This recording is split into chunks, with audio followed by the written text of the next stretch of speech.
할렐루야. 오늘도 예배하는 시간입니다.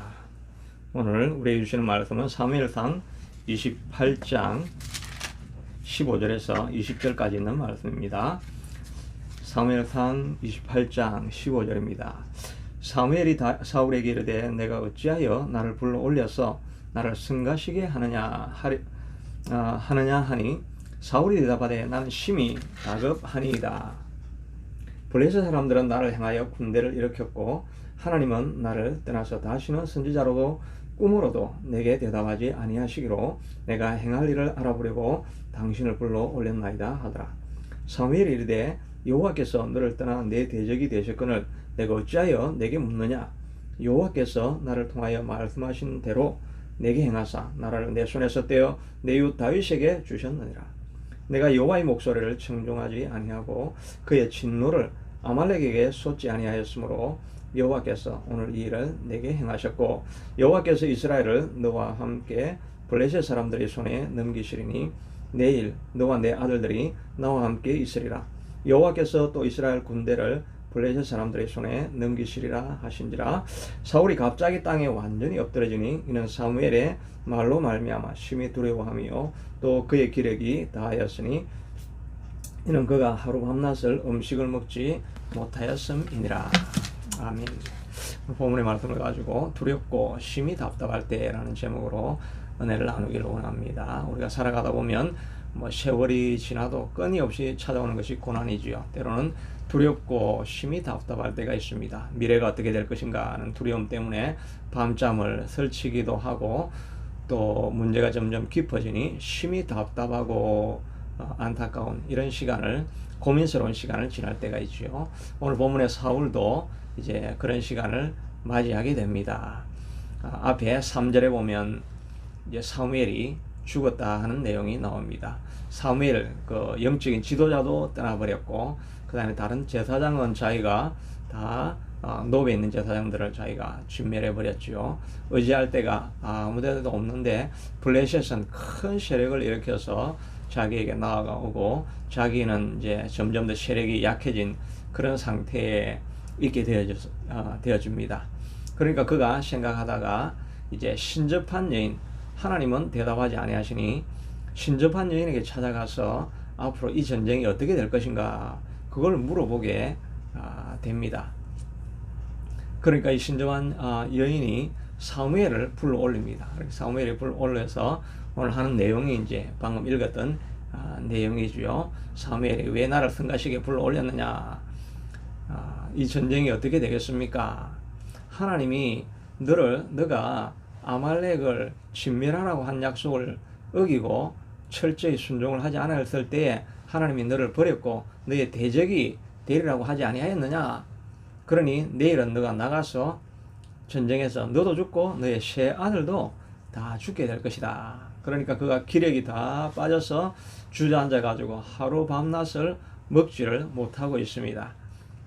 그리고 그 이후에 이제 이 신접한 여자가 음식을 권하고 음식을 먹고 다시 돌아갔더라. 그리고 이제 그 다음에 다음 장에는 전쟁하다가 전사하는 이야기가 이제 나오게 되겠죠. 이렇게 어려움을 당할 때 이 사울은 어디를 가게 됩니까? 하나님이 아니라 신접한 여인을 찾아가게 되는 것입니다. 하나님 외에 다른 것을 찾아가면 인생의 문제가 풀리지 않는 것입니다. 제가 최근에 우연히 이렇게 동영상을 보다 보니까 최근에 한국에서 좀 잘 나갔던 그런 개그 우먼이 있었죠. 그분이 이제 지금은 이 땅에 고인이 아니죠. 이 땅에 있는 분이 아니죠. 그런 사건이 있었는데 그 사람 사주를 가져가 가지고 점쟁이에게 이 사람 사주가 어떻습니까? 이렇게 하면서 그걸 녹화를 해가지고 이렇게 방영을 하는 내용들이 유튜브에 나오더라고요. 근데 이 이제 점쟁이는 이 사주가 지금 자살한 그분 사주인지를 이제 전혀 모르죠. 그러면서 이제 이렇게 이 사람은 이렇고 이 사람은 이렇고 이렇게 하는데 이분은 지금 이 땅에 우리와 같이 있는 사람이 아니네요. 그렇게 말하고 또 보니까 자기 그 어머님도 혼자 보낼 수 없어서 같이 갔네요. 이렇게 하면서 그분의 성품도 이야기하고 뭐 살아온 내력들을 이야기하는데 우리가 보통 인포메이션 SNS에서 보았던 그분의 삶의 이력들을 그대로 말하더라고요. 이제 이 사람은 자기가 그 개그우먼의 사준지를 모르고 그냥 하는 이야기인데 우리가 들어보면 정확하게 그대로 이야기를 하더라고요. 물론 우리는 영적인 세계를 아는 사람들 아닙니까? 사단은 실제로 존재합니다.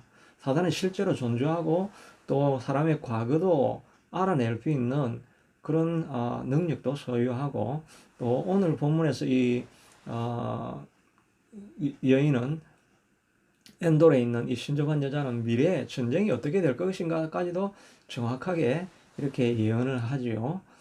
우리는 이게 신기한 게 아니라 오히려 영적인 실상이 있다는 것을 우리에게 말해 주는 것이죠. 그런데 문제는 과거도 이야기할 수 있고 때로는 뭐 미래도 비슷하게 이렇게 맞출 수도 있고 이렇게 하지만 그러나 그 문제를 알고 미래를 안다는 게 뭐 도움이 되는 게 아니죠. 사울에게 지금 당신 내일 전쟁 나가면 죽습니다. 이렇게 해서 그거 아는 게 무슨 소용이 있습니까? 오히려 그 이야기를 듣고 사울이 깊은 절망에 빠져서 어떤 살 희망과 살 방법을 발견하지 못하는 것 아닙니까? 그러니까 이 점쟁이를 쫓아가게 되면 결국은 그 사람이 잘 맞출수록 그 사람에게 종이 되어지고 그 사람이 이제 용하다는 걸 알면 뭐 모든 것을 바쳐야 되고 또 뭐 이렇게 하라 그러면 어딜 가야 되고 또 산에 올라가서 구출하라 그러면 구출해야 되고 종이 되어 가지고 노예가 완전히 되게 만드는 것이 사단의 전략이지 않습니까? 그러니까 우리가 하나님 외에 다른 영적인 것을 추구하는 것은 미래를 알고 아무리 용하다고 해서 인생에 어떤 답을 주는 것은 아닌 것입니다. 우리를 노예로 만들고 종으로 만들고 완전히 영적으로 묶어가지고 자유가 없는 포로로 만드는 것이 그런 영적인 실상이라고 할 수가 있겠죠. 이렇게 답답하고 힘들 때는 어디로 가야 됩니까? 하나님을 찾으러 가야 되죠. 모세도 애국 군대가 뒤에서 쫓아오고 앞에는 시푸른 홍해가 가로막고 있고 전혀 살 길이 보이지 않는 그런 상황에 있었습니다. 그럴 때 모세는 다른 신을 찾는 것이 아니죠. 하나님께 부르짖게 되죠. 하나님께 부르짖으니까 하나님은 미래를 이야기하는 것이 아니라 살 길을 이야기해 주는 거죠. 홍해 안에 길이 있다라고 이야기해 주죠. 그리고 그 길을 보고 달려 나아가니까 모세가 살 길을 얻고 이스라엘 백성들이 다 강을 건너가는 기적을 체험하고 그 원수들을 다 수장시켜버리는 승리를 이끌어내는 힘이 하나님께 있는 것입니다. 그러니까 답답하고 두려울 때 우리가 가야 할 곳은 하나님인 것입니다. 야곱도 마찬가지가 아닙니까? 야곱도 형인 에서에게 거짓말을 하고 축복을 빼앗아 가지고 이제 그래도 고향은 돌아가야 되겠고 돌아가려고 하니까 앞에서 400명의 군대를 일으키고 에스가 오고 있다고 하니까 자기는 뭐 무장한 군사 하나 없는데 죽은 목숨이지 않습니까? 그럴 때 야곱은 어떻게 합니까? 야곱은 어디 다른 우상에게 가지 아니하고 자기가 만났던 하나님을 찾기 시작하지요. 하나님을 계속 찾으면서 하나님이 축복하지 않으시면 내가 놓을 수 없습니다. 마지막에 내 이름이 무엇이냐? 야곱. 이제는 야곱이라 하지 말고 이스라엘, 하나님과 싸워서 이긴 사람이라 하라. 이렇게 말해주지 않습니까? 하나님이 응답할 때까지 간절히 부르짖고 하나님을 찾았더니 하나님께서는 살 길을 열어주는 것입니다. 다른 어떤 물질을 찾아가든 높은 사람을 찾아가든 어디를 찾아가든 또 다른 우상을 찾아가든 우리 미래와 과거를 말할 수 있을지는 모르지만 인생의 진정한 해답, 피할 길, 살 길을 열어주시는 이는 하나님이신 것입니다. 하나님께 우리가 나아가야 하는 것입니다. 그런데 이 사울도 하나님을 찾지 않은 것이 아닙니다. 오늘도 본문에 보면 하나님께 나아갔더니 심히 두렵고 답답한데 내가 하나님께 나아갔더니 하나님은 나를 떠나시고 다시는 선지자나 꿈으로도 말씀을 하지 않는 것입니다. 하나님이 침묵하시고 계시는 것입니다. 우리도 마찬가지죠. 사실은 답답한 일이 생기면 하나님을 찾아가긴 하죠. 하나님을 찾아가서 하나님의 도움을 구하기는 하는데 우리는 기다리지 않는 거죠. 사울도 하나님을 찾아서 답을 안 하면 하나님 그러나 살려주십시오라고 하면서 하나님 앞에 금식하며 하나님의 응답을 기다리며 간절히 찾고 있어야 되는데 그냥 응답하지 않으니까 다른 신한테 가버리는 것입니다. 다윗도 심히 답답하고 어려울 때가 있었습니다. 하나님을 불러도 하나님이 응답하지 않을 때가 있습니다. 그때 그는 시편 40편 1절에 보면 내가 여호와를 기다리고 기다렸더니 귀를 기울이사 나의 부르짖음을 들으셨도다. 다윗은 포기하지 아니하고 기다리고 기다리고 하나님을 찾고 구했더니 하나님께서 그의 응답을 들어주신 것입니다. 2절에는 보면 나를 기가 막힐 웅덩이와 수렁에서 끌어올리시고 내 발을 반석 위에 두사 내 걸음을 견고하게 하셨도다. 기가 막힐 웅덩이와 수렁에 빠져서 수렁에 빠지면은 빠져나올 길이 없지 않습니까? 누가 사다리를 내려주기 전까지는 웅덩이에 깊은 웅덩이에 빠지면 뭐 올라올 수 있는 길이 없지요. 그러니까 우리 힘으로는 어떻게 해결할 수 없는 그런 웅덩이와 수렁에 우리가 빠질 때가 있죠. 다윗도 그런 웅덩이와 수렁에 빠져 있을 때 하나님을 기다리고 기다렸더니 하나님께서 그를 들어 올리셔서 반석 위에 세우시고 견고한 곳에 두게 하셨고 새 노래 곧 우리 하나님께 올릴 찬송을 내 입에 두셨으니 오히려 그 입에 하나님을 찬송할 찬송을 두셨다고 이야기합니다. 그러니 많은 사람들이 보고 두려워하여 여호와를 의지하리로다. 다윗도 자기가 수렁과 웅덩이에 빠졌는데 내가 기다리고 기다렸더니 하나님께서 건져주셨으니까 너희들도 두려워하며 하나님을 의지하라고 부탁해 주는 말씀이 아닙니까? 그 입에서 찬송이 넘치게 만들어 주실 분이 하나님이시니 그분을 두려워하고 그분을 기다리고 그분을 의지하라고 말씀하시는 것입니다. 하나님을 의지하고 있을 때 하나님께서 우리를 고쳐주시는 것입니다.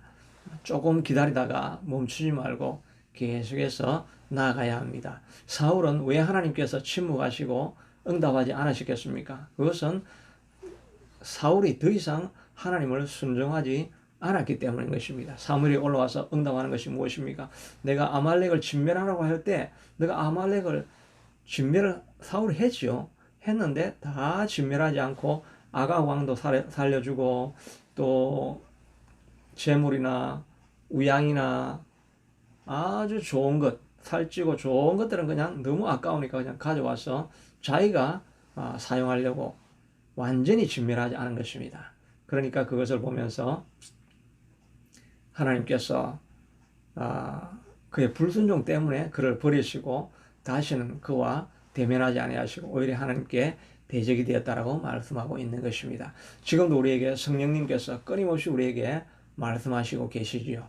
성령께서 말씀하시는 그것에 순종할 때 내가 하나님 순종하겠습니다라고 결단할 때 죄가 사라지면서 하나님과 내 사이에 간격이 떨어져 있던 것이 다시 붙어지게 되고 그럴 때 우리가 하나님 앞에 구하면 우리의 기도가 바로 하나님 앞에 상달이 되어지는 것입니다. 그러므로 두렵고 답답할 때 하나님을 찾아야 되지만 하나님이 응답하지 않을 때 물러가지 마시고 좀 더 기다리면서 내 속에 불순종의 제약이 무엇이 있는가 하는 것을 하나님 앞에 고백하며 하나님 내가 하나님께서 명령하시면 무엇이든지 내가 순종하기를 원합니다. 이 마음으로 하나님 앞에 나아갈 때 두렵고 답답한 상황에서 다윗을 웅덩이에서 수렁에서 건져주신 하나님께서 다윗이 새 노래로 찬양할 수 있게 하시리라고 말씀하신 것처럼 그래야 해서 보고 사람들이 하나님을 두려워하고 하나님을 의지하게 만들게 하시는 것처럼 하나님을 기다리며 하나님이 인도하신과 웅덩이에서 건져주실 날을 사모하며 하나님 앞에 무릎 꿇고 끊임없이 나아가는 저와 여러분 되기를 축복합니다. 자비하신 아버지 하나님, 우리가 두렵고 답답한 때를 누구나 만나게 됩니다. 그러나 아버지 하나님, 사울은 엉뚱한 곳에 가서 미래를 예측해 보았자 아무 소용이 없는 그런 세상을 의지하고는 도움을 받을 수가 없습니다. 그런 하나님께 나아가서 하나님의 얼굴을 그러나 다윗은 또 다른 모세는 믿음의 사람들은 하나님 앞에 나아가서 하나님의 얼굴을 구하고 쉽게 답하지 아니할 때 물러서는 것이 아니라 계속 기도하며 나아갔더니 웅덩이에서 끌어올려 주신 것처럼 하나님 우리도 그렇게 올려주실 것을 믿음으로 나아가는 우리가 되어서 결국은 우리 입에 찬송이 오히려 고난으로 말미암아 깊은 웅덩이로 말미암아 기막히는 수렁으로부터 말미암아 우리 입에 찬송과 간정이 넘쳐나게 하여 주옵소서. 예수님 이름으로 기도드리옵나이다. 아멘. 주신 말씀을 생각하면서 3, 4분 기도하겠습니다.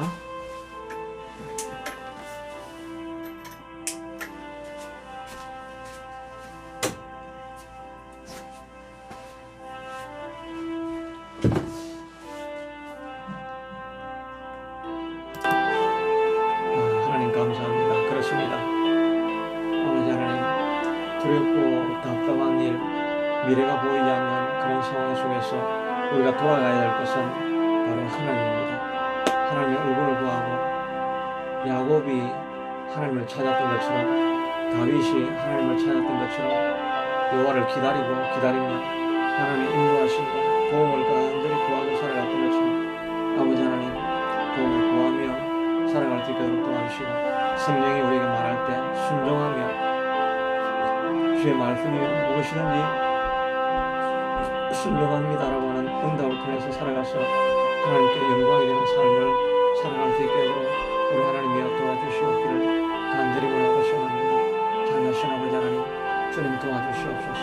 우리 하나님 도와주시옵소서. 우리 하나님 도와주시옵소서. 우리 하나님 도와주세요. 우리 하나님 도와주세요. 우리 하나님 도와주세요. 하나님 주의 얼굴을 구할 수 있게 도와주세요. 주님 주의 얼굴을 구할 수 있게 도와주세요. 하나님 돌려드립니다. 하나님 앞에 돌려드립니다. 하나님 내 것이 아닌 것은 하나님 앞에 돌려드리고 사람이 뜨거만 살 것이 아니라 하나님 입에서 나오는 말씀으로 살 것을 우리가 고백합니다. 무엇보다 하나님의 주님 하나님의 지극하신 풍성함을 의지하고 강한 능력을 의지합니다. 주님의 홀 영광을 받아주시옵소서. 우리를 새롭게 하여 주시옵소서. 하나님 길이 보이지 않는 무엇이든 하나님을 찾고 하나님의 얼굴을 구할 때 하나님께서 우리를 고치시는 것 회복시키시는 것을 경험하게 하여 주옵소서. 우리 하나님의 후의 영광을 받아주시옵소서. 하나님의 교회를 세워야 됩니다. 어떤 길로 가야 될지 하나님 가르쳐주세요. 하나님 가르쳐주세요. 하나님 가르쳐주세요. 하나님 가르쳐주세요. 이 가정을 위해서 주님 앞에 기도합니다. 하나님 기도가 없는 가정 하나님의 생명력이 없습니다. 기도가 없는 이 가정 생명력이 없습니다. 하나님 도와주시고 하나님 붙들어 주시옵소서. 오늘 도와주셔서 하나님을 찾을 수 있도록 도와주시고 딸들을 기억하여 주셔서 하나님을 찾을 수 있는 하나님의 귀한 딸들이 될 수 있게 하고 자녀가 될 수 있도록 도와주시고 하나님을 구하겠습니다. 하나님의 얼굴을 구하겠습니다.